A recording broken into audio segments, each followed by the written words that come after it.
Darkness owned the mountain. The kind of cold, absolute darkness that existed 2 miles above sea level, where even starlight struggled to penetrate the thin air, where breathing hurt and every movement cost twice the energy it should. Elena Thorne's world had contracted to a circle of glass.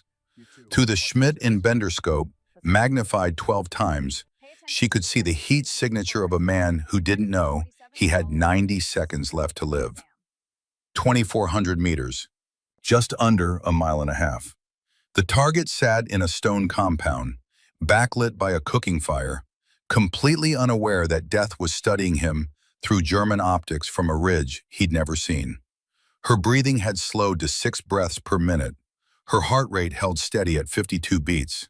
The cold bit through her ghillie suit, but she'd stopped feeling it an hour ago. Cold was just information now, data to calculate into the shot. Beside her, Captain Marcus Hale worked the spotting scope with movements so economical they barely disturbed the air. 36 years old, 14 years in the teams, and a legend even among legends. He'd taught her everything that mattered: how to read wind and darkness by watching the stars shimmer, how to find the stillness between heartbeats where the rifle became an extension of thought rather than tool. "Wind 270 at 12, Hale whispered, voice barely audible, even 6 inches away. Temperature falling, target stationary. You've got this, Ghost. Ghost, her call sign. Earned not because she was quiet, though she was, but because her targets never heard her coming. Neither did anyone else. She'd learned young that silence was power, that words were distractions that got people killed, that the space between speaking and shooting was where mistakes lived. Elena made micro-adjustments to the Mk13 Mod 7. The .300 Winchester Magnum had been built for this. 220 grains of Sierra Match King hollow point, hand-loaded to perfection. Muzzle velocity 2,900 feet per second. At this distance, the bullet would drop nearly 60 feet. Time of flight, 2.8 seconds. Long enough for the Earth to rotate beneath a round. Long enough for wind to shove it 3 feet left if she miscalculated by even half a mile per hour. She dialed in elevation, 32 minutes of angle. Her fingers moved with the certainty of 10,000 repetitions. Windage, 4.2 mils right. The numbers weren't guesses. They were physics made personal. Through the scope, the target lifted a radio. Intel said his name was Khalid Mansour, Taliban logistics commander, the man who'd orchestrated 3 IED attacks that killed 9 Marines and 2 Navy corpsmen. He was talking to someone, animated, gesturing with his free hand. He had no idea this was his last conversation. Elena's finger took up slack on the trigger. First stage clean, moving into second stage with pressure so gradual it was almost geological. Her universe narrowed to crosshairs and breathing and the space between heartbeats where the rifle spoke. One sharp crack that rolled across the Hindu Kush like distant thunder. Muzzle flash bloomed for 1/10 of a second, immediately swallowed by the flash suppressor. 2.8 seconds of flight time while she stayed on the glass, tracking. The target jerked, dropped. The radio fell from his hand, and the cooking fire cast strange shadows as his body collapsed. Hit, Hale confirmed. Center mass. Beautiful work, Ghost. Elena worked the bolt. Smooth. Mechanical. The brass ejected with a musical ping against the rocks. She chambered another round and swept the compound, looking for secondary targets, looking for threats, looking for... Contact left! Hale's voice exploded from whisper to urgent. Multiple tangos, 7 o'clock, 200 meters in closing, where the world detonated into chaos. Muzzle flashes erupted from positions they'd missed, positions that shouldn't have been there, positions that Intel had cleared as empty. PKM machine gun fire tore through the air above them with that distinctive ripping sound that meant Soviet-era hardware and men who knew how to use it. They'd walked into an ambush. The target had been bait. They'd been so focused on the shot that they'd missed the trap closing around them. Fall back! Hale's hand grabbed her ghillie suit, yanking her back from the ridgeline as rounds chewed apart the rocks where her head had been 2 seconds earlier. Move, move, move! Elena scrambled backward, dragging the MK-13, her mind racing through scenarios. How many shooters? Where was the assault team? Where was exfil?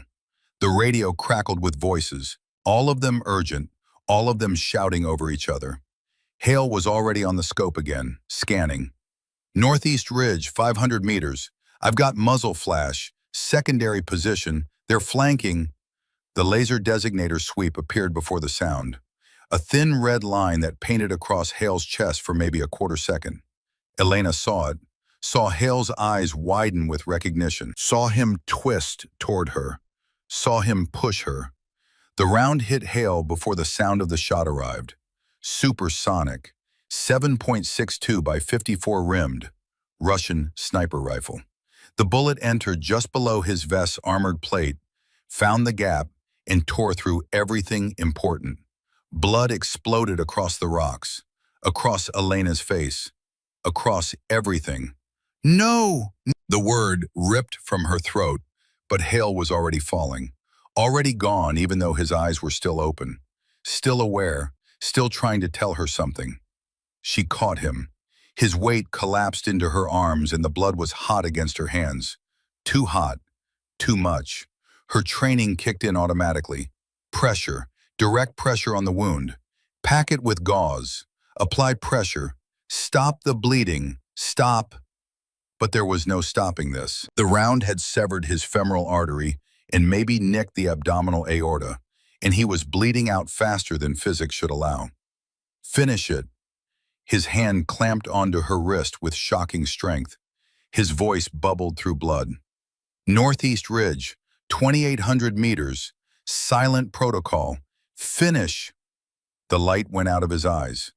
Just like that. 1 second, Marcus Hale was the best shooter she'd ever known, and the next second he was weight in her arms and blood on her hands and a promise she had to keep. Elena laid him down gently. Her hands shook. Her whole body shook. But some distant part of her mind, the part Hale had trained, the part that lived in the space between thought and action, was already moving. She grabbed his MK-13, heavier than hers, different zero, but she'd shot it before, knew its tendencies, knew how it drifted slightly right at extreme range. 2,800 meters, more than a mile and a half. Uphill shot, wind shifting as the temperature dropped with approaching dawn. And somewhere out there, the sniper who just killed the best man she'd ever known. The machine gun fire had slackened.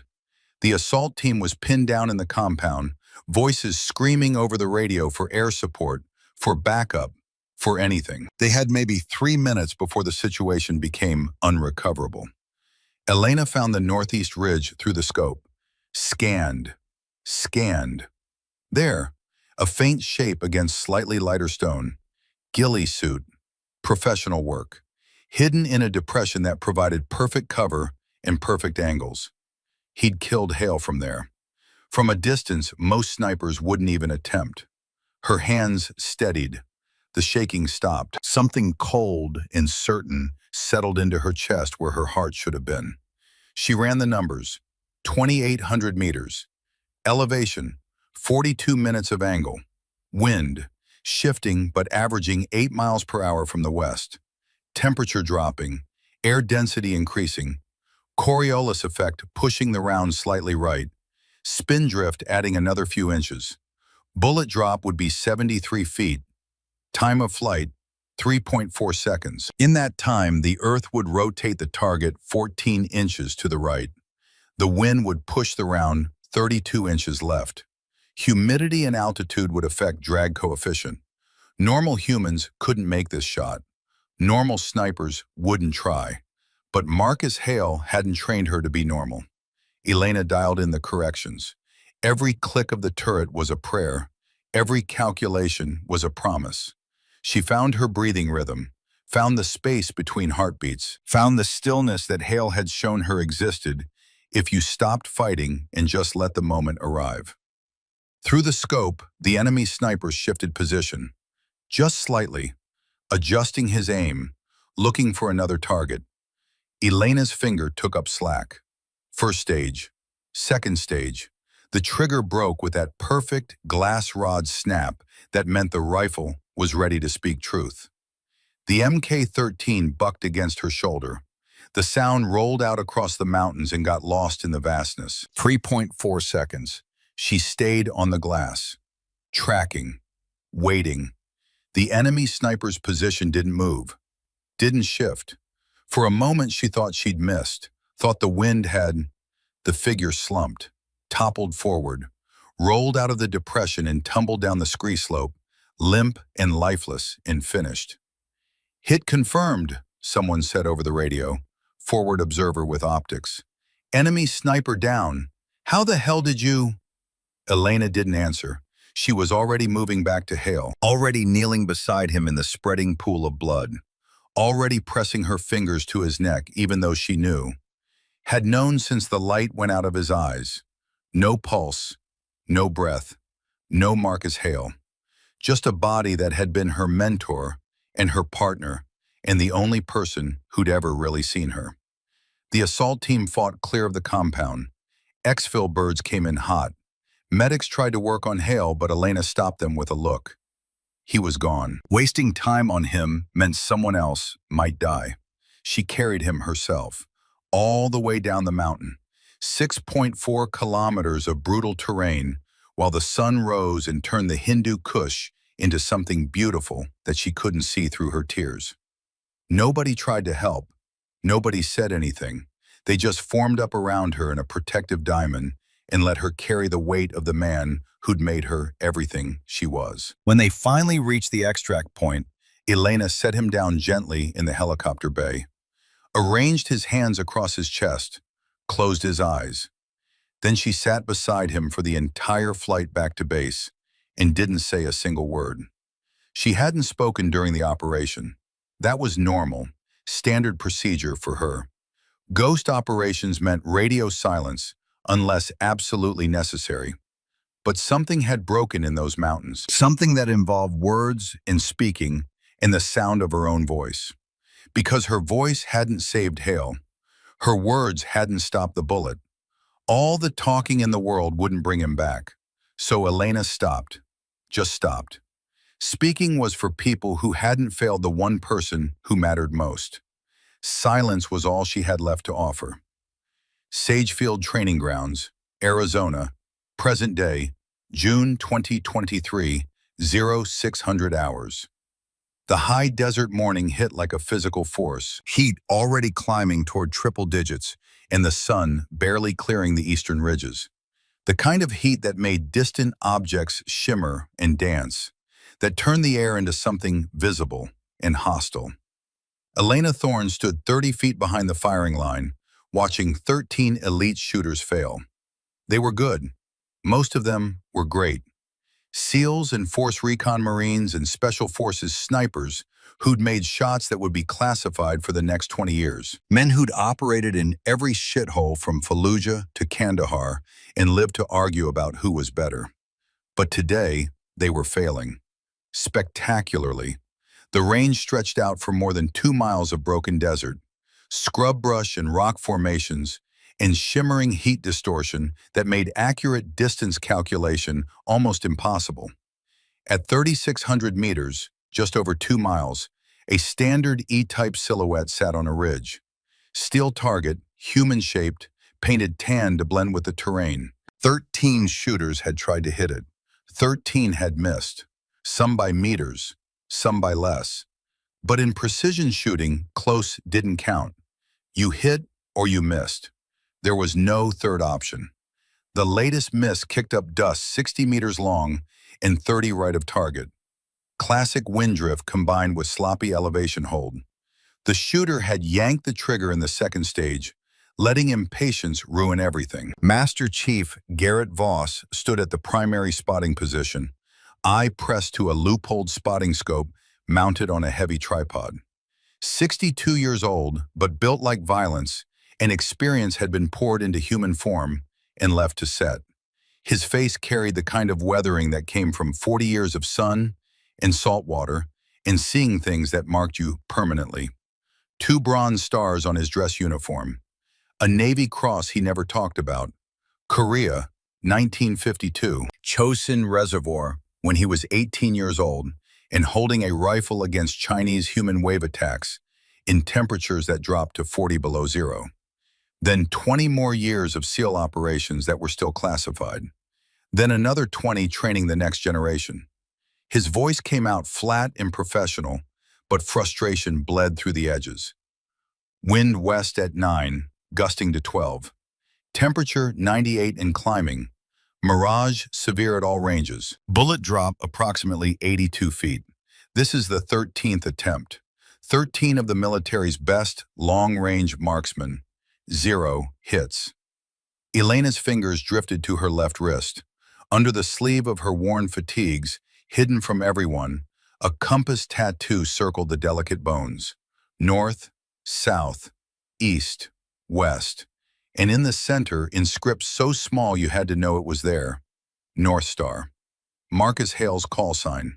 The man everyone oriented toward when chaos hit. The man who died 3 years ago in her arms.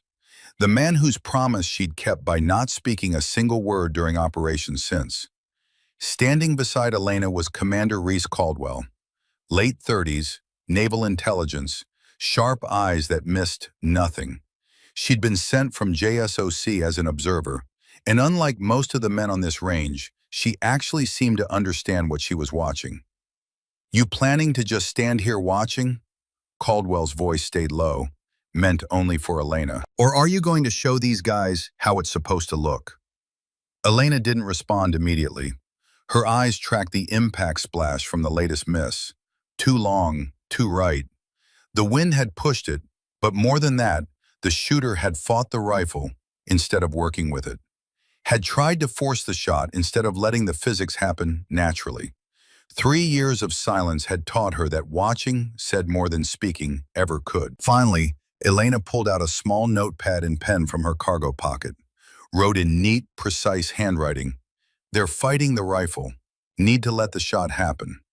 Caldwell read it and lifted an eyebrow. "And you think you can do better?" Elena's fingers found the compass tattoo again. For just a heartbeat, something dark and weighted flashed in her eyes. Grief that had calcified into determination. Guilt that had transformed into purpose. She wrote, "I know I can." What Caldwell didn't know, what nobody here knew except maybe 2 people buried deep in JSOC's classified personnel files, was that Elena Thorne held an unofficial record. A shot taken under conditions that should have killed her long before she ever touched the trigger. A distance that most snipers considered theoretical rather than practical. 2,800 meters.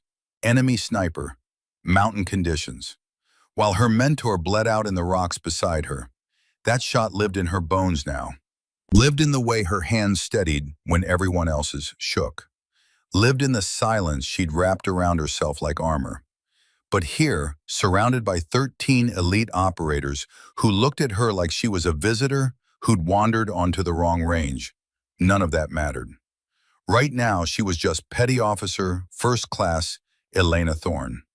The quiet one. The one they allowed on deck because someone up the chain of command had made a phone call. Elena uncrossed her arms and started walking toward the firing line. The air shifted. Conversations died mid-sentence. 13 pairs of eyes tracked her movement with expressions ranging from curiosity to outright dismissal. Master Chief Voss lifted his head from the spotting scope. His expression flickered from surprise to something harder, something that looked like a man encountering a problem he didn't want to deal with before his first cup of coffee. "Let the men handle this one, sweetheart." The words came out automatically. Casual dismissal wrapped in false courtesy. This is Tier 1 work, not exactly beginner-friendly. The loudest voice came from the left. Staff Sergeant Cole Draven, 32 years old, Army Special Forces, built like he'd been assembled from spare parts and bad attitude. Tribal ink crawled up his neck. His record said he'd taught snipers at Fort Benning for 3 years. His ego suggested he'd invented the concept of long-range shooting. "Master Chief, maybe there's been a mistake." Draven's voice carried that tone of fake politeness that was really just condescension doing push-ups. This is advanced precision trials. I'm pretty sure Petty Officer, whoever she is, was looking for the qualification course. That's about 2 miles that direction. A few others laughed. Not loud enough for official notice, but loud enough for Elena to hear. Loud enough to make the point. She'd heard it all before, had been hearing it since she was 18 and walked into her first Navy recruiting office. The doubt, the dismissal, the assumption that she was a diversity checkbox rather than an operator. Commander Caldwell opened her mouth to respond, but Elena raised one hand. Stop, I've got this. Voss looked uncomfortable now, caught between ingrained instinct and the recognition that someone with authority had clearly put Elena on this range. He checked his roster again, jaw tightening with each line he read. Thorne, Petty Officer First Class Elena Thorne, you're on the list.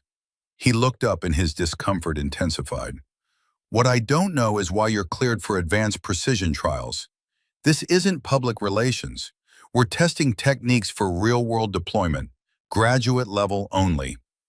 Elena met his eyes, calm, unreadable. Her silence wasn't submission, it was control. 3 years of not speaking had taught her that quiet could be more powerful than any words she might choose. Finally, she pulled out her notepad, wrote carefully, showed it to Voss. I understand the standards. 13 shooters tried 3,600 meters. 13 missed. Time for different perspective. The temperature on the range dropped several degrees. Challenging a Master Chief as a Petty Officer First Class was career suicide. Everyone knew it. The hierarchy existed for reasons, and those reasons didn't include junior enlisted, suggesting that senior leadership needed new ideas. Draven's smirk twisted into something darker. A different perspective? What, you going to manifest destiny the bullet to target? Use your feelings instead of mathematics? More laughter. But it died when Elena's hand drifted to her wrist. When her fingers traced the hidden compass tattoo with a kind of unconscious gesture that spoke of rituals and grief and promises kept in the dark. When she pulled out her notepad again, her writing was steady, deliberate, each word chosen with the precision she brought to everything else. I'm going to do what Captain Marcus Hale taught me. Read the wind, solve the variables, trust the fundamentals, make the shot. Hale's name hit the crowd like a flashbang in a closed room. SEALs exchanged glances. Even Draven's smirk faltered. Everyone in the Special Operations community knew who Marcus Hale had been. The legend. The shooter who'd made impossible shots look routine. The man who'd trained an entire generation of snipers before dying in some classified operation that nobody talked about. Voss's expression shifted, doubt giving way to something more cautious, something that recognized the weight of invoking that particular name. You trained with Hale? His voice had lost its casual dismissal. Served with him? Elena nodded once. Wrote, Afghanistan 2020, Joint Task Force, Hindu Kush. Something flickered across Voss's face. Pain, recognition, a ghost of his own that Elena's presence had awakened. But he pushed it down, professional mask sliding back into place. That should have ended the debate. Marcus Hale didn't take on students lightly. If he trained someone, it meant something. It meant they were real. But Draven wasn't done. His voice slipped into a mocking drawl that somehow made every word an insult. Oh, you served with him. How sweet. Did you carry his gear? Spot for him? Make his coffee? He paused for effect, looking at the other shooters for validation. Being near greatness doesn't make you great, sweetheart. It just makes you a bystander with good stories for the rest of your mediocre career. The silence that followed was absolute. Elena turned, slowly, deliberately. The movement had weight to it, had the kind of coiled stillness that apex predators display right before they strike. She looked at Draven, really looked at him, and something in her eyes, something calm and lethal and utterly certain, made the bigger man take half a step backward before he could stop himself. She wrote on her notepad with movements so controlled they looked mechanical. Showed it to him, to everyone. I'm going to make that shot. And when I do, you're going to accept that the person you tried to dismiss just outshot you and everyone else here. Understood? Draven's face flushed red. His jaw clenched. But he didn't respond. Couldn't respond. Because something about the way she held herself, the absolute certainty in her silence, suggested that arguing would only make his eventual humiliation worse. Commander Caldwell stepped forward. Her voice carried the kind of authority that came with security clearances and direct lines to admirals. Master Chief Voss, Petty Officer Thorne is here under direct orders from JSOC Nightfall Command. She carries advanced marksmanship instructor certification. She's qualified on every weapons platform in the Navy's inventory. She is absolutely authorized to run this course. Caldwell let that sink in before continuing. Unless you'd like to explain to Captain Vincent Cross why you denied her access, I suggest you let her fire. Voss looked between Caldwell and Elena, gears visibly turning. Long experience had taught him how to read political weather, and this particular storm carried the kind of lightning that ended careers. Better to let her try. Let her fail in front of everyone. His point would be proven for him, and he wouldn't have to explain anything to anyone. Fine. The word came out clipped. Professional. Thorne, you're up. I'll be on the spotting scope, calling it exactly as it is. No favors. One round. Same rules as everyone else. Miss and you're finished. Understood? Elena wrote one word. Crystal. She walked to the rifle. A Barrett MRAD chambered in .375 Shytech. The rifle sat on a Harris bipod with a Schmidt and Bender 545 scope, riding a 40-minute of angle rail. $200,000 of machining and engineering, deadly in the right hands. Elena approached it like she was greeting an old friend. No rush, just smooth, practiced movements built from 10,000 repetitions. Movements that suggested she knew this rifle, knew its language, knew how to make it speak truth. She checked the chamber. Clear. Magazine seated. 5 rounds of 350-grain cutting-edge laser brass, loaded to specifications that most shooters considered theoretical. She slid into the shooting position with the kind of economy that made it look effortless, made small, precise adjustments to the cheek rest and stock until her alignment was perfect. Everything about her movements suggested ritual, suggested discipline refined until it became instinct. Draven stood 15 feet away, arms folded across his chest. He leaned toward another SF sniper and muttered something she couldn't quite hear, just fragments. Something about diversity hires and checking boxes and lowered standards. Elena let the noise dissolve, let it become part of the wind, part of the heat shimmer, part of the environmental data that didn't matter. She'd faced worse, on mountains where missing meant men died, where the wrong call meant going home in a flag-draped box. This was just numbers and physics and breath control. This was what her father had drilled into her on a milk crate in the Red Mesa Desert when she was 7 years old. Master Gunnery Sergeant Warren Thorne, USMC, Desert Storm veteran, who taught her that the rifle was an extension of the mind, who died 4 years ago from Gulf War syndrome, chemical exposure eating away at his lungs until he drowned on dry land. This was what Marcus Hale had refined through 4 years of missions that would be classified until she was old and gray. This was simply who she was. Elena settled behind the scope. The world narrowed, compressed, until everything that existed could fit inside a circle of magnified glass. 3,600 meters away, a steel silhouette shimmered in the heat, barely visible, almost a mirage itself, waiting. Voss settled behind the spotting scope with movements efficient and professional. His voice came out measured, stripped of the casual dismissal from earlier. This was business now. Standards were standards, regardless of who held the rifle. Wind west at 9 miles per hour, gusting to 12. Temperature 98 degrees Fahrenheit. Barometric pressure 29.87. Mirage heavy at 2,000 meters. Moderate at 2,500. Light beyond target. Bearing 078. Range 3,600 meters. Elevation plus 47 feet. Elena absorbed every detail. Let the information flow through her mind like water finding its level. Westerly wind meant right push on the bullet. The gusting pattern meant she'd need to either wait for a lull or dial for maximum correction and accept the variance. The elevation advantage was minor, 47 feet over 2 miles barely registered. Slightly flatter trajectory, maybe 2 minutes of angle difference. Not enough to change the fundamental mathematics. She peered through the Schmidt and Bender scope. Maximum magnification, 45 power.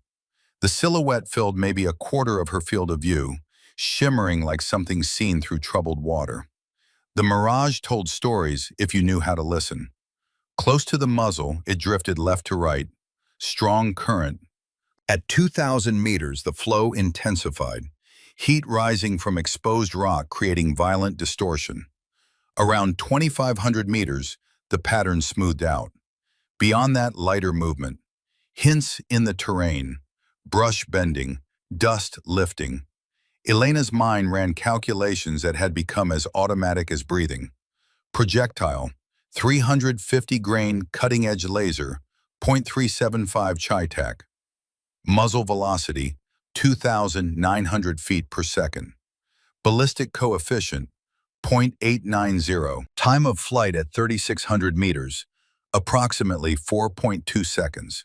In those 4.2 seconds, gravity would pull the bullet down 985 inches, more than 80 feet. The round would start its flight on a trajectory that seemed to aim at clouds, only to arc down and down and down until it either found steel or dirt. She needed 325 minutes of angle of elevation.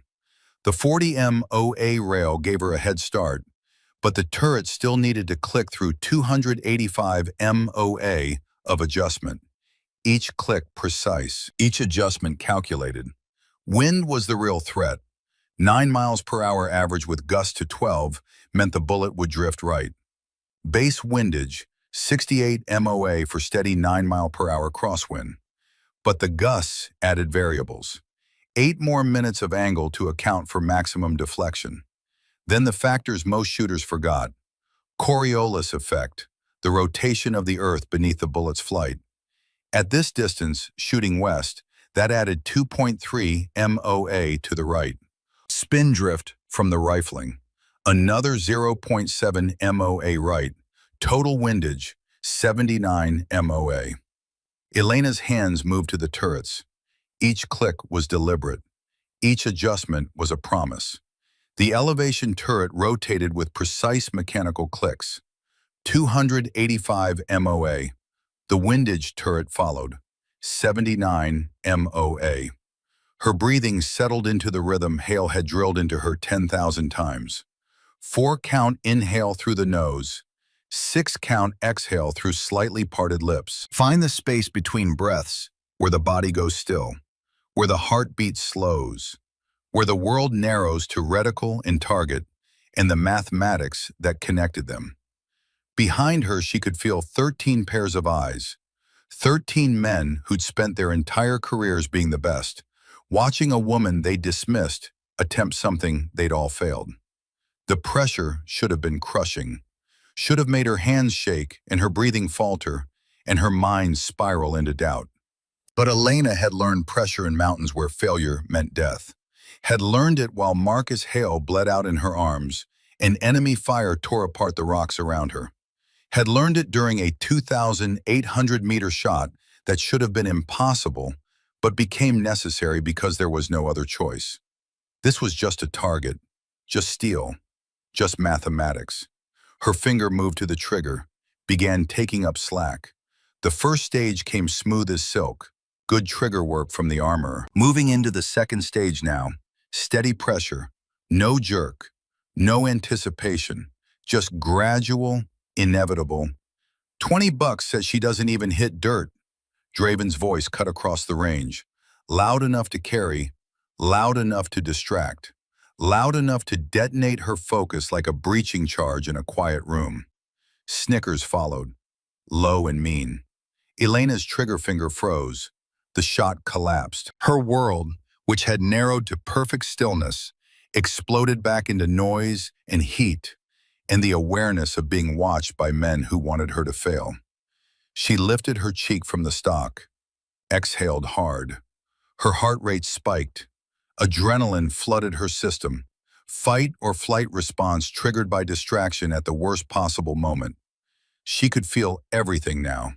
The weight of Voss's cautious expectation, Caldwell's faith pressing against her shoulders, Draven's contempt like a physical thing in the air. And underneath it all, deeper and heavier, Marcus Hale's ghost watching, judging, wondering if she'd really learned anything at all. Elena closed her eyes. 3 seconds. That was all she allowed herself. In that darkness, she found her father's voice. Master Gunnery Sergeant Warren Thorne, USMC, the man who'd taught her to shoot before she could properly ride a bike. Shooting is meditation, Elena. Silence is control. Words are distractions that get people killed. And then Hale's voice, rough and certain, from 100 different ranges and 1,000 different shots. Ghost, the rifle doesn't care what they think. Wind doesn't care what rank they wear. What matters is the work you put in and whether you trust the fundamentals. She opened her eyes. The shaking stopped. The noise faded back into data. Elena got behind the glass again. The conditions had shifted slightly. Wind settling into a cleaner pattern. Actually better now. Steady 9 miles per hour. No gusts. The thermal layer had stabilized as the sun climbed higher. She adjusted windage down to 77 minutes of angle. Minor correction, but it mattered. At this distance, 1 minute of angle was nearly 40 inches. Getting it wrong meant missing by yards. Her breathing resumed its rhythm. 4 in, 6 out. Find the stillness. This time she shut the entire world out. Draven didn't exist. The watching shooters didn't exist. Even Voss and his spotting scope faded into irrelevance. There was only the reticle. Only the distant silhouette wavering in heat shimmer. Only the cold mathematics of ballistics and the warm certainty of 10,000 hours of practice. Her finger settled on the trigger, moved through first stage, into second stage, steady pressure building like a glacier advancing. Slow, inevitable, unstoppable. The rifle kicked hard into her shoulder. The crack rolled out across the desert like judgment delivered at the speed of sound. Muzzle blast kicked up dust, and the recoil shoved her back maybe an inch before she recovered and got back on the glass. 4.2 seconds of flight time. The longest 4.2 seconds she'd lived since that night in the Hindu Kush. She tracked through the scope, watched the shimmer, watched the mirage patterns, watched for the splash of impact that would tell her where the round went. The target jerked violently. Metal rang with a sound that carried across 2 miles of open desert. The silhouette rocked backward on its stand and settled, and even from 3,600 meters away, the impact was visible and undeniable, imperfect. Center mass, dead center, exactly where she'd aimed. For 3 full seconds, the range existed in absolute silence. Then Voss's voice, stripped of everything except professional assessment and maybe the faintest hint of disbelief. Impact, center mass, confirmed hit. Someone behind Elena breathed a single word that might have been a prayer or might have been a curse. Jesus. The silence shattered. One SEAL started clapping, slow at first, then faster. Others joined. Even some of Draven's SF teammates were nodding like they just witnessed something that rewrote their understanding of what was possible. Elena cleared the rifle with movements automatic and precise. Safe the weapon, drop the magazine, open the bolt. Visually and physically confirmed the chamber was clear. The rituals of safety that had been drilled into her until they became reflex. She stood. Her legs felt strange, weightless, like she might float away if she didn't concentrate on staying grounded. She turned to face the crowd, saw shock on most faces, respect on some, amazement on a few, and in Draven's eyes, something that looked like fear poorly disguised as anger. Commander Caldwell wore a grin she couldn't hide. Master Chief Voss looked like the world had tilted beneath his boots, and he was still trying to find level ground. Elena's hand drifted to her wrist, traced the compass tattoo through her sleeve. Marcus, I hope you saw that. I hope wherever you are, you know I didn't waste what you gave me. Voss stepped away from the spotting scope, walked toward her with deliberate steps. His expression was unreadable, decades of command presence stripped of easy interpretation. He stopped 3 feet away, extended his hand. Hell of a shot, petty officer. Absolutely textbook. Elena shook his hand. Firm grip, professional. No games, just one shooter acknowledging another. Where'd you learn to read wind like that? Voss's voice carried genuine curiosity now. That's not something they teach in any standard course. Elena pulled out her notepad, wrote carefully, showed him, Captain Marcus Hale. He taught me to see what the mirage actually says, not what I want it to say. Voss nodded slowly. Something shifted in his face. The resistance, the skepticism, it melted into something closer to respect, to recognition that competence transcends everything else. I owe you an apology. The words came out like they cost him something, like admitting error went against 40 years of conditioning. I made assumptions. Assumptions don't matter. Competence does, and you just displayed yours in a way that leaves no room for argument. Before Elena could respond, Draven's voice cut through, desperate now, loud in a way that suggested panic, poorly controlled. No way. That had to be. There's no way. Wind gusts, heat shimmer, that's a luck shot. Has to be. Caldwell's voice came back sharp as a blade. Staff Sergeant Draven, choose your next sentence very carefully. We all just watched Petty Officer Thorne hit what you and a dozen others couldn't. Unless you have proof of equipment malfunction or cheating, I recommend closing your mouth and learning something. Draven's face turned deep red. He looked around for backup, for someone to validate his disbelief. Found none. Even his SF teammates were looking away, unwilling to attach themselves to his denial. One shot doesn't prove anything, he muttered, but the conviction had drained from his voice. Anyone can get lucky once. Voss's voice dropped to something cold and final. You want her to do it again? The question hung in the superheated air. Voss turned to Elena. Something had changed in how he looked at her. Not quite acceptance, that would take more time, but acknowledgement. Recognition that she'd earned the right to be here through demonstrated skill rather than paperwork. Thorne, you've got 1 round left in that magazine. If you want to prove this wasn't luck, make it count. Elena met his gaze, read the challenge there. Not hostile, honest. He wanted to know if she was a fluke or the real thing. Wanted to know if his worldview needed to shift, or if he could hold on to the comfortable assumptions that had defined his career. She gave a simple nod. Once. Certain. Stepped back to the Barrett MRAD. The rifle was still warm from the first shot, still held her 0, still waited patiently for mathematics to make it speak again. This time she didn't need extensive preparation. She already knew the conditions, already understood the rifle's tendencies, already held the calculations in her mind like a song she'd memorized. This was just execution. New wind values, though, new mirage patterns, the invisible variables that separated legends from near misses, the details that made the difference between good and perfect. Elena settled back into position, found her cheek weld, found her breathing rhythm, found the space between heartbeats where Marcus Hale had taught her that impossible became merely difficult. The wind had eased slightly, 7 miles per hour steady, no gusts, actually cleaner conditions than the first shot. She dialed windage down to 72 MOA. Small adjustment, but it mattered. At 3,600 meters, every minute of angle represented nearly 40 inches. 4-count inhale, 6-count exhale. The world contracted to reticle in target and the mathematics that bridged the gap between them. Her finger moved to the trigger, took up slack. First stage, smooth. Second stage, building pressure with geological patience. The Barrett spoke again. Sharp crack rolling across the desert, muzzle blast and recoil, and the long wait while physics did its work. 4.2 seconds.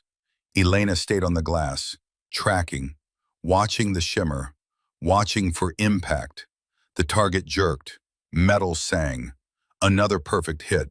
Maybe 2 inches left of her first shot, wind variance, but still center mass. Still undeniable. Still perfect. Voss's voice carried a note of something that might have been awe, poorly disguised as professional assessment. Impact, center mass, second confirmed hit at 3,600 meters. The silence broke differently this time. Not gradual applause building, just explosive recognition that they'd witnessed something rare. Something that transcended normal excellence and became the kind of performance that people would talk about for years. One SEAL was openly grinning. Others were shaking their heads in disbelief, tempered with respect. Even Draven's teammates looked impressed, their earlier mockery forgotten in the face of undeniable skill. 2 consecutive hits at 3,600 meters wasn't luck, wasn't a fluke, wasn't anything except mastery demonstrated under pressure in front of witnesses who'd failed the same test. This was the kind of shooting that rewrote expectations. That made people reconsider their assumptions about what was possible and who could achieve it. Elena cleared the Barrett for the second time, stood. Her hand found her wrist again, found the compass tattoo, found the connection to a man who'd believed in her when she was nothing but potential and rough edges. Marcus, you taught me to be undeniable, to let the work speak louder than any words I could choose. I hope this honors what you gave me. A tiny private smile touched her lips, gone almost before it appeared, but present long enough for Caldwell to see it, long enough for Voss to recognize that something important had just shifted on his range. From the parking area, a Navy commander emerged. Tall, late 40s, aviators reflecting the brutal sun, command ball cap marking him as someone who answered directly to flag officers. His uniform was crisp despite the heat. His bearing suggested a man who lived in classified briefing rooms and made decisions that never appeared in newspapers. He walked directly to Voss. "Master Chief." Voss straightened instinctively. "Yes, sir." They stepped aside, spoke quietly. Elena watched Voss's body language shift from neutral to surprised to something approaching uneasy. Whatever the commander was saying, it carried weight, carried implications that reached beyond this range in this day. The conversation lasted maybe 90 seconds. Then the commander approached Elena directly. "Petty Officer Thorne, Commander Vincent Cross, DEVGRU Liaison. Need a word. DevGRU, Development Group, SEAL Team 6. The unit that didn't officially exist but somehow showed up whenever impossible needed to become accomplished." She nodded, followed him away from the crowd, away from the 13 shooters who were still processing what they'd witnessed. When they were alone, Cross removed his aviators. His eyes were gray, tired, the kind of tired that came from seeing too much and carrying too many secrets. "I'll be blunt, Petty Officer. Master Chief Voss just watched you make 2 consecutive extreme-range hits. Statistically, that's not something we expect from conventional Navy personnel." He paused. Let that sink in. "So I made a call, reviewed your record, saw the classified file from Hindu Kush, Operation Silent Talon, Spring 2020, the 2,800-meter engagement. The Bronze Star with Valor that's been buried under classification for 3 years." Elena's chest tightened.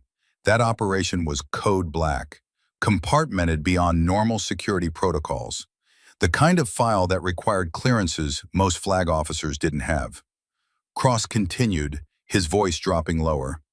I'm not going to expose sensitive operational history to the crowd.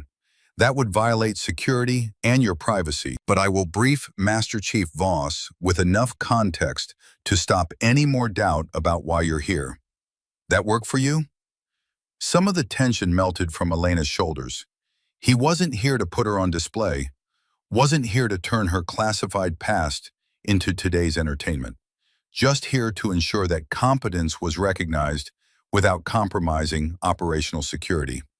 She pulled out her notepad, wrote, "Yes, sir, thank you." Cross nodded. "You earned this, Thorne. Don't let anyone tell you different. What you did in those mountains, what you've been doing ever since, that's the kind of excellence we build programs around." He walked back to Voss. A short exchange. Voss's expression shifted multiple times. Surprise, understanding, something that looked like regret, then determination. When Cross departed and Voss returned to the group, his entire presence had changed. The caution was gone. The skepticism had evaporated. What remained was respect earned through demonstrated excellence and confirmed through channels that mattered. Voss raised his voice to address everyone. "Listen up. You just witnessed Petty Officer Thorne land 2 precision shots that exceeded every expectation we had for this range. I've been briefed on operational history I'm not authorized to discuss in detail." He let that statement carry its own weight. "What I can tell you is this. She has real-world extreme range experience. She was trained by one of our community's best shooters, Captain Marcus Hale." Mentioning Hale's name again reinforced what everyone already suspected but hadn't wanted to admit. That Elena wasn't here because of politics or quotas or any other explanation that let them maintain comfortable assumptions. She was here because she'd earned it. In mountains and deserts and classified operations that would never see public acknowledgement. "From now on," Voss continued, "Petty Officer Thorne isn't just another student on this range. She's a resource. Anyone who wants to learn how to achieve what she just demonstrated will treat her with the respect her skill demands." Crystal clear? A unified response. "Yes, Master Chief." Draven stood frozen. Emotions crashed through him, visible enough to read from 30 feet away. Anger, humiliation, disbelief. The ego that had defined his identity for years, cracking under the weight of undeniable evidence.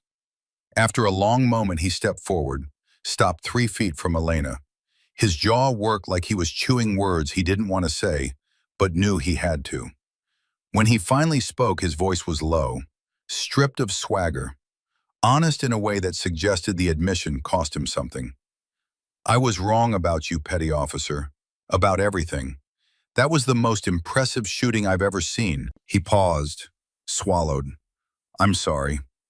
Elena studied him, saw that he meant it, saw that watching her succeed had broken something in him that maybe needed breaking.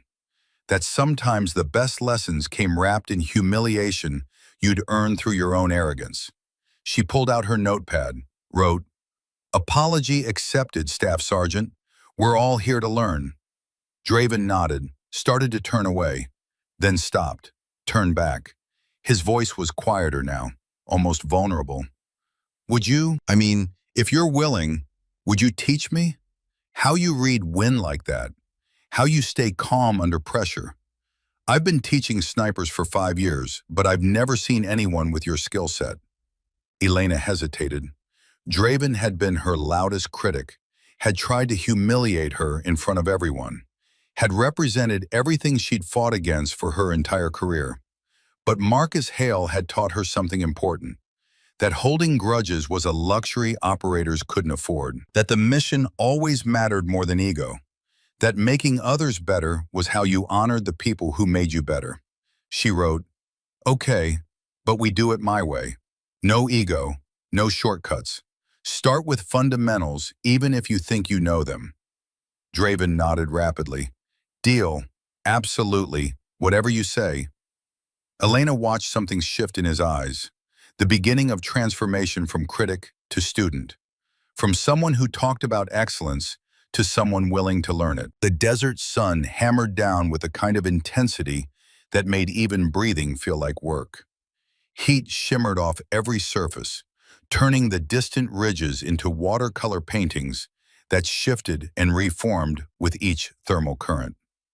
Elena stood near the water station, taking slow sips from a canteen that tasted like hot metal and dust. Around her, the 13 shooters were breaking into smaller groups, discussing her shots with the animated intensity of professionals who just witnessed something that challenged their understanding of what was possible.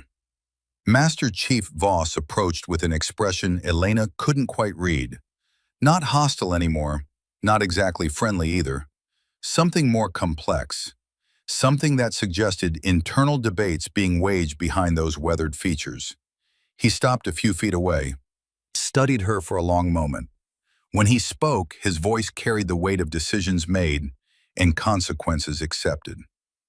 "Thorne, I need to be straight with you about something." Elena nodded, waited.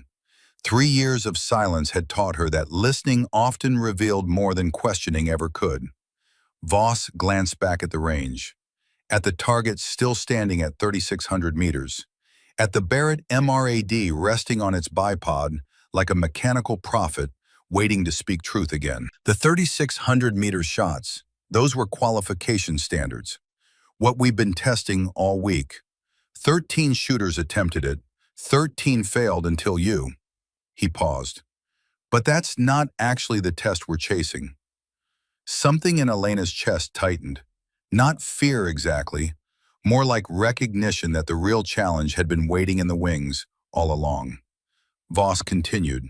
4,000 meters, 2.5 miles. It's the theoretical ceiling for the .375 Chi-TAC platform. On paper, the ballistics work. In reality, nobody's ever confirmed a hit at that distance. Not in training, not in combat. The variables stack up until probability says it's impossible. He met her eyes directly. That's what we're actually here to solve. 3,600 was the baseline. 4,000 is the standard we need to establish. Because if we can hit at that range, we change the battlefield geometry. We change what's possible. Elena pulled out her notepad. Her hand was steady as she wrote. Showed him, "You want me to attempt 4,000 meters? I want you to hit 4,000 meters, Voss corrected. Because if what I just saw at 3,600 is your normal, then maybe you're the one who can do what everyone else says is impossible." Behind them, Draven had moved closer, listening. His expression had transformed from the earlier mockery into something approaching reverence mixed with genuine curiosity. "Master Chief," Draven's voice had lost its edge. 4,000 meters, that's beyond extreme range. That's theoretical distance. Even Captain Hale never confirmed a hit past 3,200. Voss nodded. "I know, which is why we've been testing it all week, and why every attempt has failed." He looked back at Elena. "Until maybe now." Commander Caldwell joined the group, her tablet displaying ballistics data that made the challenge clear. 4,000 meters with .375 Chi-TAC. Bullet drop approximately 1,247 inches. That's over 100 feet of vertical compensation.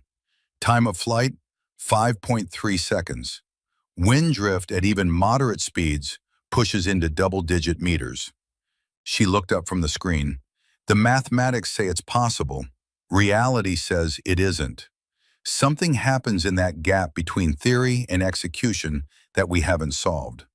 Elena studied the tablet, ran the numbers in her mind. The calculations were brutal, but not impossible.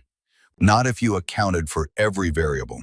Not if you trusted the fundamentals absolutely. She wrote, "What about target setup? Is there a 4,000-meter position?" Voss nodded. "Different ridge. We've got an E-type silhouette positioned at exactly 4,000 meters, bearing 082, elevation difference plus 52 feet. We've had it up all week. Nobody's come within 50 meters of hitting it." Elena's fingers found her compass tattoo, traced the familiar pattern through her sleeve.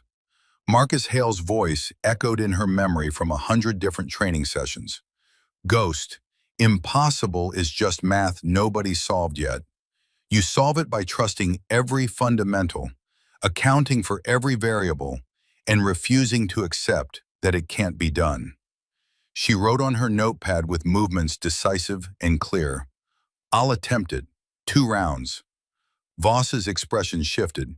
Respect mixed with something else. Something that looked like a man watching his worldview reshape itself in real time. Understood. You'll have full support. Best conditions we can give you.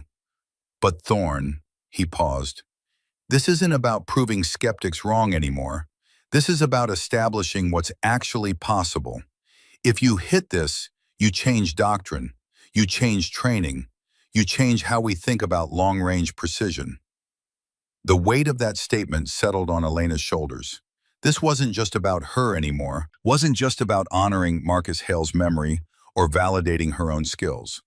This was about pushing the boundary of human capability outward, about proving that the impossible was just the difficult waiting for someone capable enough to attempt it. She nodded once, certain, committed. The group moved back to the firing line. Word spread quickly through the remaining shooters. The quiet woman who'd hit 3,600 twice was going to attempt 4,000, going to try something that existed more in theory than practice. The mood shifted. The earlier mockery was gone completely. What remained was professional interest, mixed with genuine hope that maybe, just maybe, they were about to witness history. Elena approached the Barrett MRAD. The rifle had cooled slightly, but still held her zero. Still waited patiently for mathematics and will to make it speak. She checked the turrets. The 3,600-meter dope was still dialed in. She'd need to adjust significantly. More elevation, more windage, more of everything. But first, she needed to read the conditions. Needed to understand what the desert was telling her about wind and temperature and the invisible forces that would push her bullet across more than 2 miles of air. Voss settled behind the spotting scope. His voice, when he called conditions, carried the professional respect of one shooter acknowledging another. Wind west at 8 miles per hour, steady. Temperature 101 degrees Fahrenheit.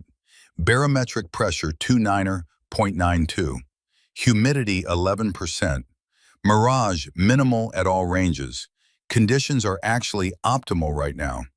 This might be the best window we've had all week. Elena pulled out a small green notebook, worn, weathered. The cover was faded from sun and handling.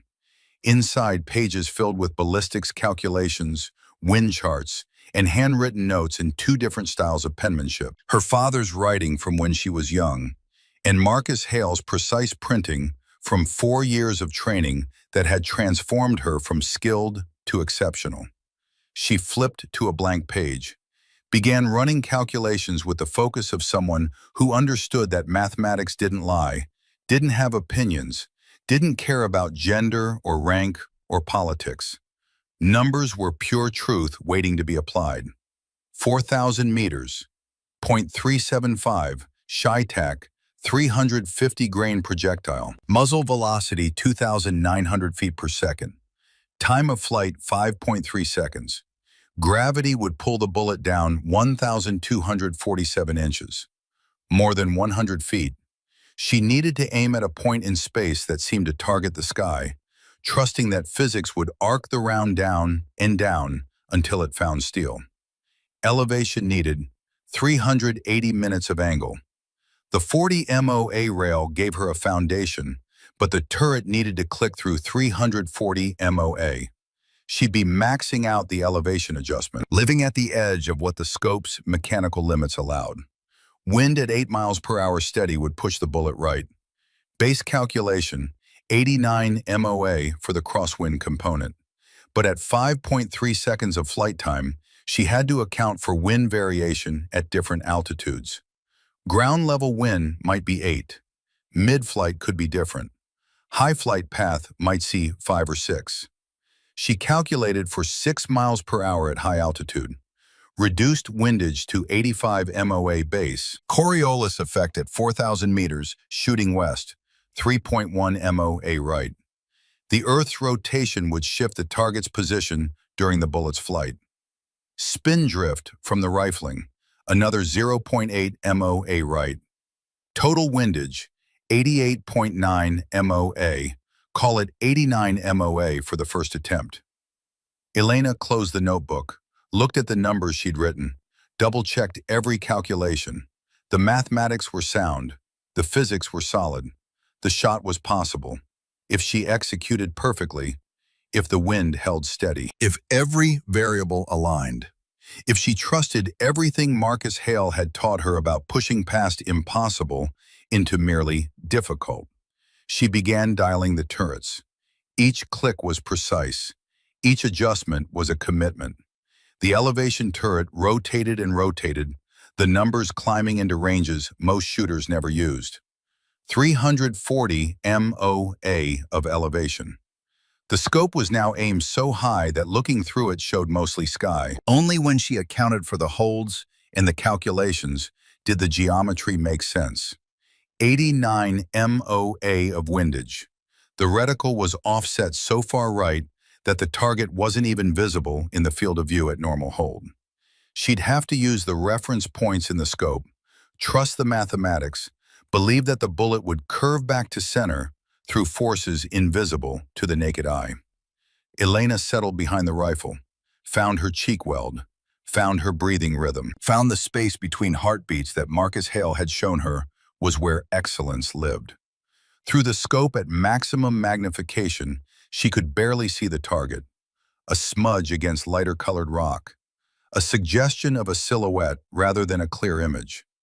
Heat shimmer made it waver like something half-real, like something that might not exist at all if you stopped believing in it. Her right shoulder suddenly flared with sharp pain, the old injury, the separated shoulder from carrying Marcus Hale's body down 6 kilometers of mountain terrain. It flared sometimes, usually when stress triggered muscle tension in patterns that aggravated the damage.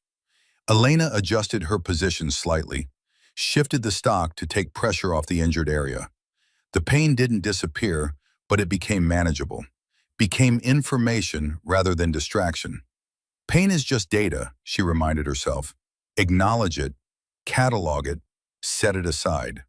The shot exists independent of your comfort. She returned to her breathing.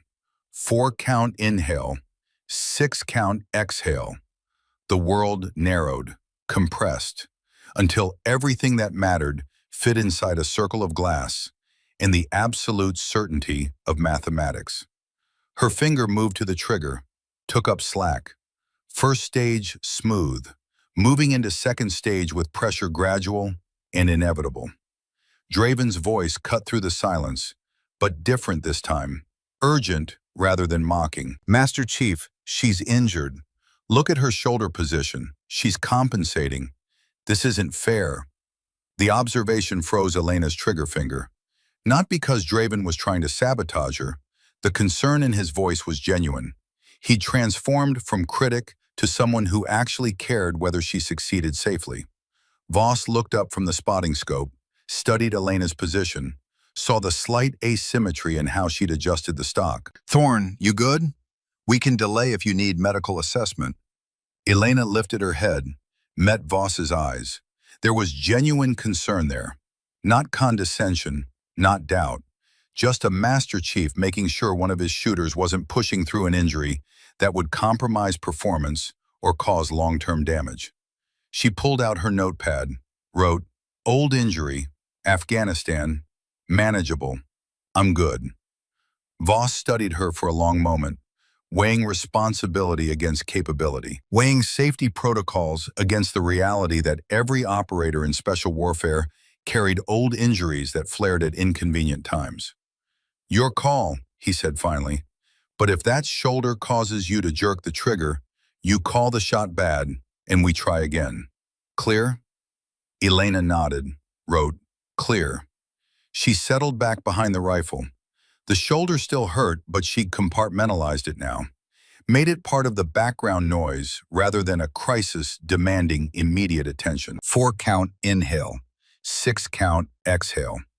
The world narrowed again. This time, her internal voice became clear. became the conversation she'd been having with Marcus Hale's memory for 3 years. Marcus, I see it now. Every lesson, every correction, every moment you pushed me past comfortable into exceptional. This shot isn't mine alone. It's ours.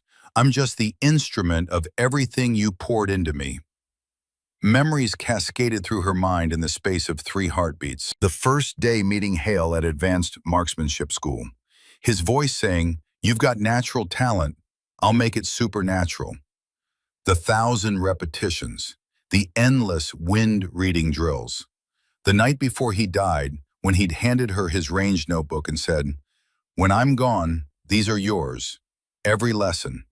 The promise she'd made. "I'll be the best, Marcus. Then I'll teach the best."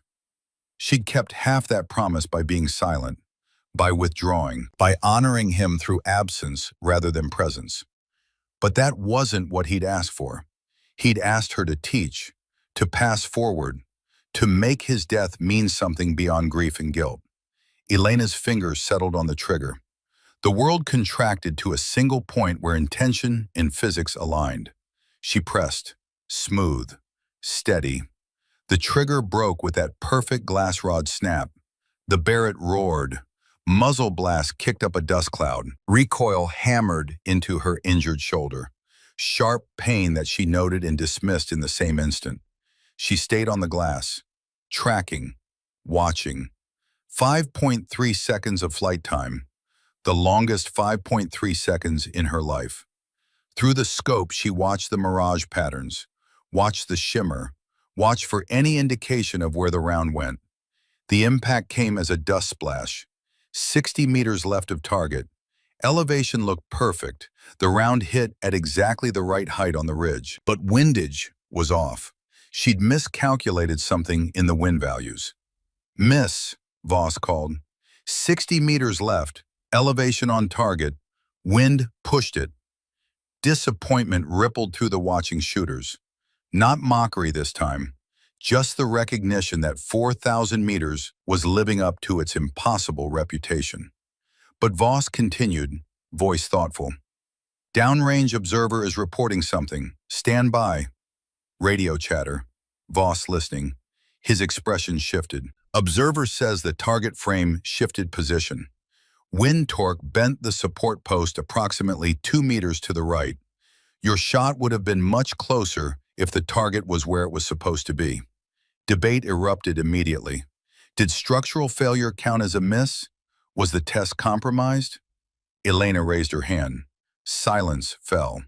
She pulled out her notepad, wrote in large, clear letters, "Miss is miss. I adjust. 1 round left." The simplicity of that statement carried more weight than any argument. She wasn't making excuses, wasn't claiming the shot should count, just acknowledging reality and moving forward. Voss nodded slowly, new respect flooding his features. "You've got 1 round left, Thorne. Make it count." Elena stood, walked away from the rifle, needed a moment to process, to recalculate, to understand what had gone wrong and how to correct it. She found shade near the equipment shed, sat on a crate, stared at her compass tattoo like it might offer answers. The wind calculation had been wrong. She'd estimated 6 miles per hour at high altitude, but the bullet had drifted left, suggesting the actual wind was stronger, maybe 7 or 8 miles per hour at mid-flight altitude. The ground level reading of 8 miles per hour might have been accurate, but the vertical wind profile was different than she'd calculated. Footsteps approached. Draven. He sat nearby but not too close, gave her space. "Can I ask you something?" His voice was quiet, respectful. Elena looked at him, nodded. "Why don't you speak? I mean, I know it's not my business, but you're so precise about everything else." The silence seems deliberate. Elena considered for a long moment, then pulled out her notepad, wrote more than she'd written for anyone except commanders reading reports. Words failed the one time they mattered. Actions don't. Draven read it. Understanding dawned slowly. "The night Captain Hale died?" Elena nodded, wrote more. "I was supposed to watch our 6. I was focused forward. I didn't call the threat. He died fixing my mistake. Draven read it twice. His face transformed with comprehension in something like shared pain. I lost my spotter in Kandahar, 2019. I was so focused on the shot, I didn't hear him call contact left. RPG hit our position. He died. I lived. His voice was raw. I blamed myself for 2 years. Drank. Got divorced. Almost ate my gun. He looked at Elena directly. My old team sergeant told me something that saved my life. He said, the only way to dishonor the dead is to waste the life they saved. Hale didn't die so you could be silent. He died so you could live loud enough for both of you. The words hit Elena like a physical thing. She'd never thought of it that way. Had spent 3 years viewing her silence as tribute, as penance, as the only way to honor a man who'd given everything. But maybe silence was the opposite of honor. Maybe Marcus Hale had taught her to shoot so she could teach others, had given her his notebook so she'd pass his knowledge forward, had died protecting her so she could continue the work. She looked at Draven, wrote, "Will you spot for me? One more time?" It would be an honor. They walked back to the firing line together, former critic and current student. 2 shooters connected by shared loss and the understanding that excellence was how you honored the dead. Elena settled behind the Barrett for what might be her final attempt. Draven moved to the spotting scope beside Voss. "Permission to spot for Petty Officer Thorne, Master Chief?" Voss looked surprised, then understanding, then approval. "Granted. Work together. Make this count." Draven peered through the scope, called conditions with precision. Elena recognized as genuine skill underneath the ego that had obscured it. Wind west at 7 miles per hour, steady, temperature 102, pressure 29.91, mirage light and stable. Conditions perfect. Target confirmed at 4,000 meters, bearing 082. Elena processed the information. 7 miles per hour instead of 8. The wind had decreased slightly. That explained the left drift on her first shot. She dialed for 8, but reality was giving her 7. She recalculated. Reduced windage to 82 MOA base, plus 3.1 Coriolis, plus 0.8 spindrift. Total, 85.9 MOA. Call it 86. She adjusted the windage turret, click by click, precise, deliberate. Each adjustment was a promise to Marcus Hale that she wouldn't waste what he'd given her.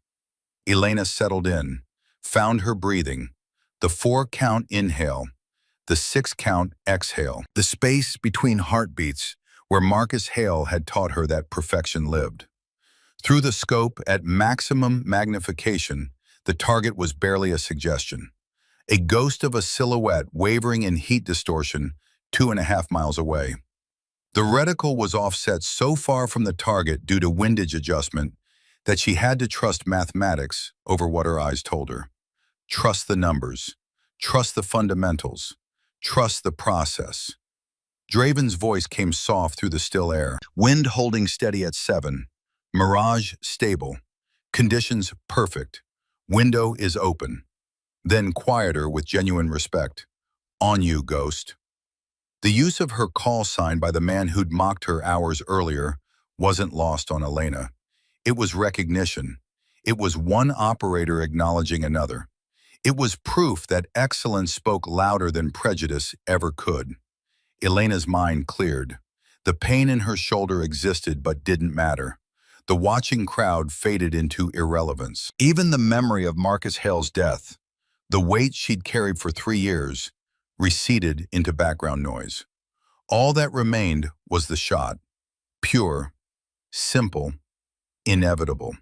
Her internal voice spoke with Marcus Hale's cadence, her father's certainty, and her own hard-won knowledge earned through 10,000 hours of practice and one night of impossible necessity. This shot is physics made personal. Gravity pulling the bullet through 100 feet of arc, wind pushing it across invisible currents, the earth rotating beneath the round's flight path. Mathematics and will converging on a single point in space and time. I am not forcing this. I am allowing it. I am the instrument through which precision speaks. Her breathing slowed further. Heart rate dropped to 50 beats per minute. The world outside the scope ceased to exist. Her finger found the trigger, rested there for one heartbeat, two, three, taking up slack. First stage pressure, smooth and clean. Moving into second stage with pressure so gradual, it felt like gravity itself. Inevitable, unstoppable, patient as geology. In the space between her heartbeats, Elena heard three voices, her father's. The rifle is an extension of your mind. Trust it. Marcus Hale's. Ghost, the impossible is just math nobody solved yet. And her own voice. Silent for 3 years, but speaking now in the only language that mattered. This is for everyone who said I couldn't. This is proof that excellence has no gender. This is how I keep my promise. The trigger broke with that perfect glass rod snap. The Barrett roared. Muzzle blast erupted. Recoil hammered into her injured shoulder. Sharp pain noted and dismissed in the same instant. The scope lifted off target from recoil, but she recovered immediately, getting back on the glass. Tracking. 5.3 seconds of flight time. An eternity compressed into moments.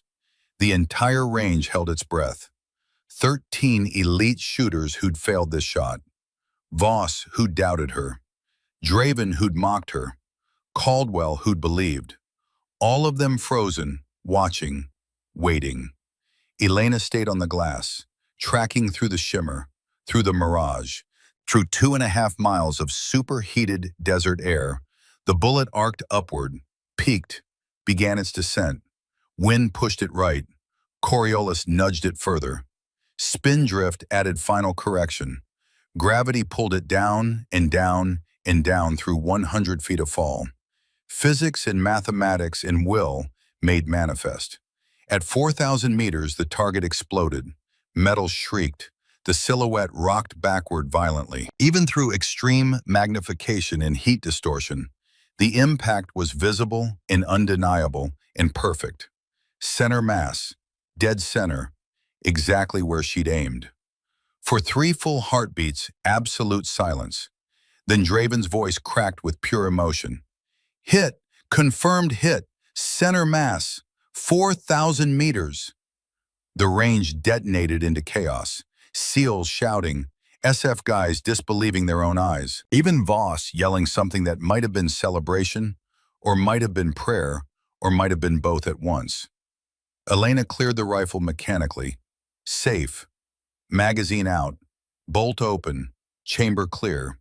She stood, walked 10 feet away from the celebration, dropped to her knees in the sand, and cried. 3 years of grief poured out. 3 years of guilt. 3 years of carrying Marcus Hale's death like a stone in her chest. The tears came hot and fast and unstoppable. Silent sobs that shook her shoulders. Release that felt like breaking and healing happening simultaneously. Voss approached, knelt beside her, put a hand on her shoulder, the good one, and just stayed present. Didn't speak, didn't offer platitudes, just bore witness to grief that had finally found its outlet. After a long moment, he said quietly, "My daughter would have loved you. Marcus did love you, and I'm proud of you." Elena looked up, nodded, couldn't speak yet but felt seen, felt acknowledged. They stood together, walked back to the crowd. The 13 shooters formed a circle, started clapping, slow at first, then building into thunder that rolled across the desert like recognition made audible. Commander Caldwell was on her encrypted phone.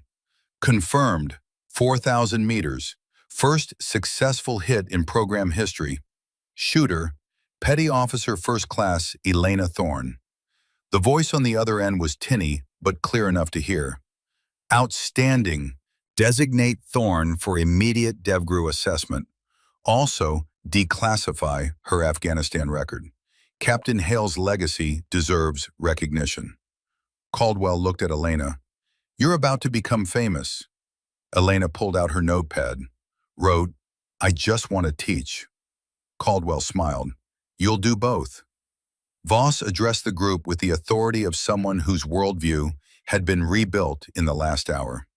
Gentlemen, you just witnessed the first confirmed 4,000-meter hit in U.S. military history by a warrior who most of you dismissed. Remember this moment. Remember what real excellence looks like. He looked at Elena. And remember that competence doesn't have a gender. It just has a standard. Petty Officer Thorne just set that standard higher than any of us thought possible. The celebration began to wind down as the desert heat became unbearable. Elena found shade near the water station, still processing the weight of what she'd accomplished. An elderly woman approached. 70-something, silver hair pulled back, wearing a simple dress that seemed out of place on a military range. Commander Caldwell walked beside her, providing escort. Petty Officer Thorne? The woman's voice carried the kind of strength that came from surviving unbearable loss. I'm Virginia Hale, Marcus's mother. Elena's breath caught. She stood immediately, uncertain, reaching for her notepad. Virginia raised a hand gently. I know you don't speak. Marcus told me about you in his letters. Told me about the brilliant young shooter who communicated more with silence than most people did with 1,000 words. She pulled an envelope from her purse, weathered, the address written in Marcus Hale's distinctive handwriting. He wrote this a week before he died, asked me to give it to you if anything happened. The classification was only lifted yesterday. Commander Caldwell called me this morning after your first shots. I drove 4 hours to be here. Elena took the envelope with trembling hands, her name on the front, P.O.1 Elena Thorne, to be opened when she's ready. He loved you like a daughter, Virginia continued, tears forming. Every letter mentioned you, your progress, your dedication, how you were going to change everything. He knew you were special long before anyone else did. Elena looked at the envelope, at the handwriting she'd recognize anywhere, at the final words from a man who'd believed in her when no one else had. Virginia touched her arm gently. Read it when you're ready. He wanted you to know something important, something he couldn't say while he was alive, because he was your commanding officer and it wouldn't have been appropriate. But he wanted you to know. The older woman embraced Elena briefly, then stepped back. Thank you for keeping his legacy alive. Thank you for being the warrior he knew you could be. Virginia left, escorted by Caldwell, leaving Elena holding a letter from a ghost. She didn't open it immediately. Couldn't. Not here. Not in front of everyone. This was private. This was sacred. She tucked it carefully into her cargo pocket, next to her notepad, close to her heart. Later. She'd read it later, when she could process whatever final wisdom Marcus Hale had left for her. The celebration continued, but Elena found a quiet moment alone with Voss near the equipment shed. He pulled out a worn photo from his wallet. A young woman in Marine Corps fatigues, ghillie suit, muddy face grinning at the camera. My daughter, Corporal Kenna Voss. She died 2 years ago in Syria, 27 years old, Marine Scout Sniper, 19 confirmed kills in 8 months. His voice caught slightly. She died because a ground force commander didn't trust her target identification. She called enemy position. He overruled her because she was female, called artillery on wrong coordinates. Friendly fire hit the building where 3 Marines were clearing, including Kenna. Elena took the photo gently, studied the face, saw determination and skill, and the quiet confidence of someone who'd earned their place through excellence. Voss continued, voice raw. I spent 40 years saying women couldn't hack combat. She proved me wrong every day. And I never told her I was proud before she died. He looked at Elena directly. When I saw you on my range, I saw every prejudice I'd built, every assumption that killed my daughter. I needed to know, could I let go? Or would I fail another woman who deserved better? Elena pulled out her notepad, wrote with care, she's beautiful, she's a warrior. You didn't fail her, the system did. You're changing. That's what matters. Voss read it. Tears formed in his eyes. Thank you for giving me a chance to be the father Kenna needed. Even if I'm 3 years too late, Elena wrote, you gave me a chance to keep my promise to Marcus. We're even. They embraced. Two warriors from different generations connected by shared loss, and the understanding that honoring the dead meant learning from their absence. 3 weeks later, Elena stood at the front of a classroom at Naval Precision Warfare School. 27 students filled the seats, 5 women, 22 men, the next generation. Draven sat in the back row taking meticulous notes. His ego had been reconstructed into humility that made him a better teacher than he'd ever been before. Voss sat near him as a guest instructor, observing with pride that felt like redemption. Elena took a breath and spoke. First public words in 3 years.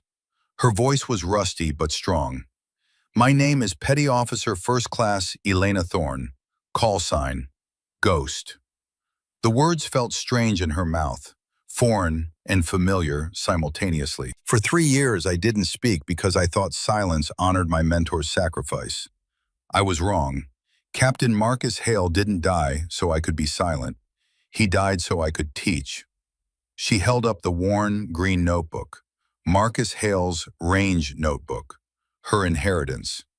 Everything in here I'm giving to you, every lesson, every correction, every impossible shot made possible through mathematics and patience. She looked at each student individually. But understand this, shooting isn't about killing. It's about mathematics achieving moral purpose. It's about being so good at your craft that when the impossible moment comes, you're ready. She paused. Let that sink in. And it's about passing forward what you learned. Legacy isn't what you accomplish. It's who you teach to accomplish more. A female Marine raised her hand, young, nervous. Ma'am, how do you deal with people who say you don't belong? Elena smiled. Not ma'am, instructor. She thought for a moment. You deal with it by being undeniable, by letting your work speak louder than their assumptions, by making every shot a promise that you belong exactly where you are. The class continued, Elena teaching with the patience Marcus Hale had taught her and the precision her father had instilled, passing forward knowledge that had been purchased with blood and tears and nights spent wondering if she was good enough. Later that evening, Elena drove to Arlington National Cemetery, Section 60, where the recent dead were buried in rows that stretched toward a horizon that never seemed far enough away. She found Marcus Hale's grave, simple headstone, rank, name, dates that bracketed a life lived in service. She pulled out the envelope Virginia Hale had given her 3 weeks ago. She'd carried it every day since, waiting for the right moment. This was it. With hands that barely trembled, Elena opened the letter. Marcus Hale's handwriting filled 2 pages. She read silently, but the words burned into her memory. Ghost, if you're reading this, I'm gone. Don't cry, or do, you've earned the right to feel everything. You're wondering if you failed me. You didn't. You never could. Every moment I spent training you was the proudest work of my career. You didn't just meet my standards, you shattered them and built new ones. The truth is, I stopped being your instructor around the 6-month mark.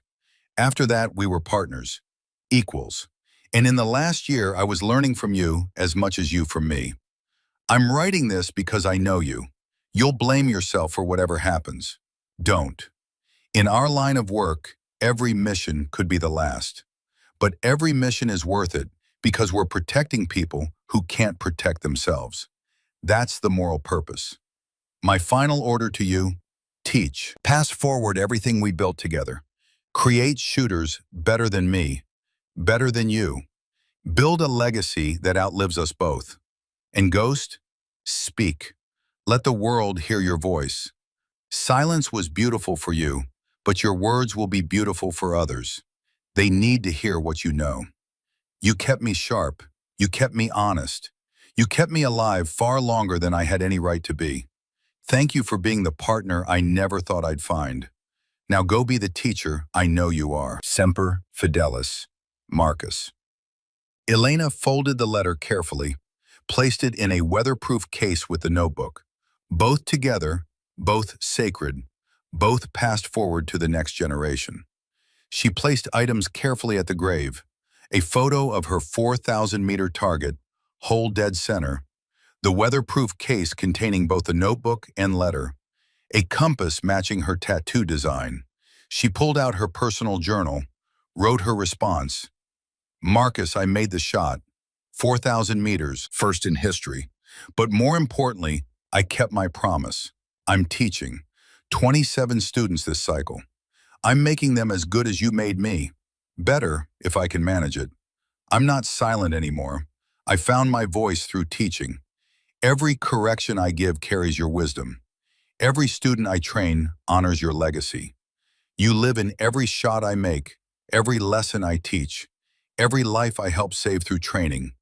Thank you for seeing me when others looked past. Thank you for teaching me when others dismissed. Thank you for believing when others doubted. Until we meet again, North Star, your ghost. She placed the letter weighted by a stone, stood, traced her compass tattoo one final time. Voss approached with an umbrella as rain began to fall. Soft, gentle, the kind of rain that felt like the world was crying with you. They stood together in silence, two warriors paying respects to the dead who'd shaped them. After a long moment, Voss handed her a folder. This came from JSOC this morning. Inside was an official document. Posthumous promotion for Marcus Hale to commander. Navy Cross for Valor. Citation that included his training of Elena. And a photo of a wall at DevGru headquarters. A memorial wall. Names engraved in stone. Commander Marcus, North Star Hale. Mentor, warrior, legend. Below it, trained PO1 Elena Ghost Thorne. First 4,000 meters. Confirmed kill, 2023. Elena traced his name with her finger, smiled through tears. We did it, Marcus, together. The rain fell harder. They stood together beneath the umbrella, two warriors in a field of white stones, surrounded by the weight of service and sacrifice, and the understanding that some debts could never be repaid, only honored through the living of exceptional lives. Elena's voice was soft but certain. They say the longest journey begins with a single step. The longest shot begins with a single breath. And the greatest legacy begins with a single teacher who believed when no one else did. She looked at the grave one last time. This is for you, North Star, from your ghost, and for every student who'll carry us forward into battles we'll never see. The legacy endures, the mission continues. They walked together through the cemetery as the sun broke through the clouds, casting long shadows across rows of white headstones. Behind them, Marcus Hale's grave stood silent and honored. Ahead, somewhere beyond these walls, 27 students waited to learn, to grow, to become the next generation of excellence. Elena Thorne had made the impossible shot. But more importantly, she'd learned that the greatest marksmanship wasn't measured in meters. It was measured in the lives you touched, the students you trained, the legacy you passed forward. Marcus Hale had taught her to be exceptional. Now she would teach others the same. One student at a time, one shot at a time, one promise kept at a time. The ghost had found her voice, and the echo of that voice would carry forward through generations of warriors who would never know her name, but would carry her lessons into battles she'd never see, making shots she taught them to believe were possible. Because that's what legacy meant. Not monuments or medals or records that would eventually be broken, but the quiet transfer of knowledge from one warrior to the next, the endless chain of teacher to student to teacher again. The promise that excellence, once achieved, would never be forgotten. Marcus Hale had given that to her. Now she would give it to the world. 6 years later, the record stood for 6 years. 143 precision shooters graduated from Elena Thorne's program. 23 of them were women. All of them carried forward the fundamentals Marcus Hale had taught their instructor in mountains, in deserts, where failure meant death. In 2029, Private First Class Morgan Reeves, one of Elena's first female students, broke the 4,000-meter record with a confirmed hit at 4,247 meters during combat operations in classified terrain. When asked how she'd made the shot, Reeves said simply, "My instructor taught me that impossible is just math nobody solved yet, so I solved it." Elena Thorne retired from active duty in 2031 with the rank of commander. She never sought recognition, never gave interviews, never wrote memoirs. She just taught, quietly, persistently, with the same silent excellence that had defined her shooting career. Captain Marcus Hale was posthumously promoted to commander and awarded the Navy Cross. His name was engraved on the memorial wall at DevGru headquarters. Below it, in smaller letters, Mentor, Warrior, Legend. And below that, trained Commander Elena Ghost Thorne and 143 others who carried his legacy forward. Master Chief Garrett Voss retired in 2025. He spent his remaining years volunteering at veteran support organizations, mentoring young female service members, and telling anyone who would listen about the day a quiet woman named Elena Thorne taught him that excellence had no gender. He died peacefully in 2033, age 73. At his funeral, Elena spoke, one of the few times she ever spoke publicly about her service. "Master Chief Voss taught me that being wrong is forgivable. Staying wrong is inexcusable. He changed. He grew. He became the father his daughter deserved, even if she never got to see it. That's the real courage. Not shooting straight, but seeing straight." Staff Sergeant Cole Draven left the Army in 2025 and became a civilian marksmanship instructor. He never stopped telling students about the day he watched a woman he'd mocked hit a shot he'd said was impossible. "Pride," he'd tell them, "is the distance between you and excellence. The day I let go of mine was the day I started actually learning." The Barrett MRAD rifle Elena used for the 4,000-meter shot was retired to the Navy SEAL Museum in Fort Pierce, Florida. A small plaque beside it reads, "First confirmed 4,000-meter hit, P01 Elena Thorne, June 2023, excellence knows no boundaries." But Elena's real legacy wasn't in museums or records or even the 4,000-meter shot that made history. It was in the classroom. It was in the patient correction of a nervous student's trigger press. It was in the quiet explanation of wind reading that turned confusion into understanding. It was in the moment when a young shooter, male or female, it didn't matter, made their first impossible shot and realized that the only real limit was the one they placed on themselves. That was Marcus Hale's legacy, passed through Elena Thorne, spreading through every student she trained and every student they trained after. The longest shot began with a single breath. The greatest legacy began with a single teacher who believed when no one else did. And the mission, the real mission, never ended. It just passed forward, warrior to warrior, generation to generation, silent as a ghost but loud as thunder in the way it changed the world.